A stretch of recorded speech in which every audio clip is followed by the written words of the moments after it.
Hey guys, Miss Newsick here. So we're going to go ahead and look at how to write our second body paragraph. Now we know in this essay we had to look at irony and we had to look at it in two different stories. We chose The Lottery and Story of an Hour for the second body paragraph because each of these have, at least one of them has dramatic irony, at least one of them has verbal irony, what we did not talk about in our first body paragraph, okay? You have three different types of irony. One that is seen between both of the texts should be talked about in the first body, but then you want to give your readers something new to talk about. So you don't want to talk about the irony that you've already discussed. So that's why you have to pick from the other two that you have not talked about. So in your topic sentence, remember we start our topic sentences at the very beginning of the body paragraphs to let our readers know what our body's going to be about. So you're going to want to say how the stories focus on different types of irony, okay? But they're in both texts, okay?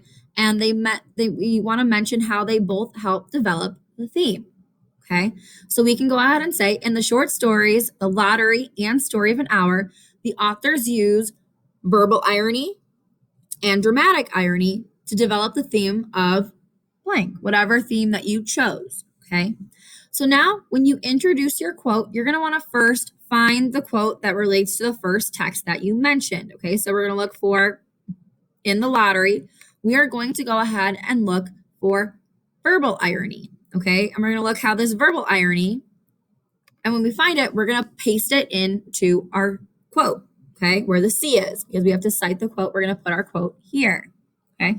Make sure that you have put your correct citation, the author's last name, Jackson, and then you put the page where the quote has been found, okay?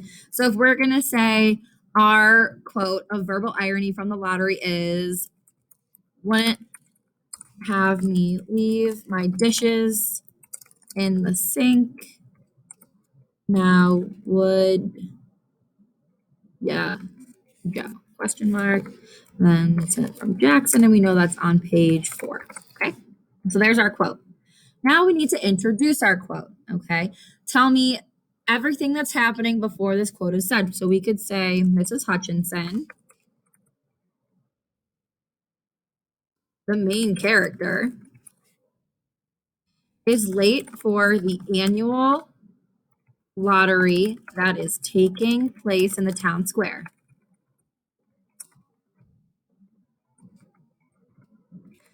She comes running from her house, and the other villagers notice and make comments. Mr. Summers, the lottery official, because he is the one who's running it,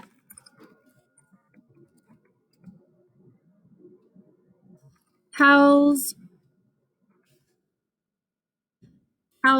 Tessie that they were going to have to get on without her. Tessie then says, back, comma, and then go ahead and put in your quote. Now, we know that this is verbal irony because she's making fun of herself as a woman and having to be in the house and always doing the household chores. So you want to make sure that you explain the author's purpose. You can go back and you can use your irony chart that you submitted last week so that you can go ahead and find out what the author's purpose is, okay? And then you also want to tell me how that develops the theme, okay?